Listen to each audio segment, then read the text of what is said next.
Hi friends, இன்றைக்கி ஈஸியாக கோஸ் பொரியல் பண்ணுறது எப்படின்ட்டு பார்க்கலாம். கடாயை வச்சு எண்ணெய் ஊற்றிக்கலாம், கடுகு போட்டுக்கலாம்.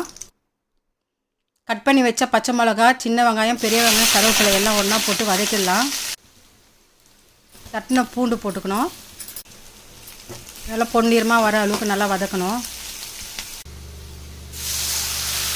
காய் வேகிற அளவுக்கு தண்ணி ஊற்றிக்கலாம். தேவையான அளவுக்கு உப்பு போட்டுக்கலாம். கட் பண்ணி வச்ச காயை போட்டு கலந்து விட்டுக்கலாம். தேவையான அளவு மஞ்சள் தூள் போட்டுக்கலாம். மூடி போட்டு காய் வேகிற வரைக்கும் வெயிட் பண்ணலாம். பாருங்கள் ஃப்ரெண்ட்ஸ், காய் நல்லா வெந்து தண்ணி சுண்டி வந்துடுச்சு. இந்த நேரம் 3 முட்டை உடச்சி ஊற்றிக்கலாம். நல்லா கலந்து விட்டுக்கணும். பாருங்கள், கோஸ் பொரியல் ரெடி ஆகிடுச்சு. இது ரொம்ப ஈஸி. பச்சை மிளகா போட்டு பண்ணால் டேஸ்ட் இன்னும் நல்லாயிருக்கும். நீங்களும் உங்கள் வீட்டில் ட்ரை பண்ணி பாருங்கள். Bye friends.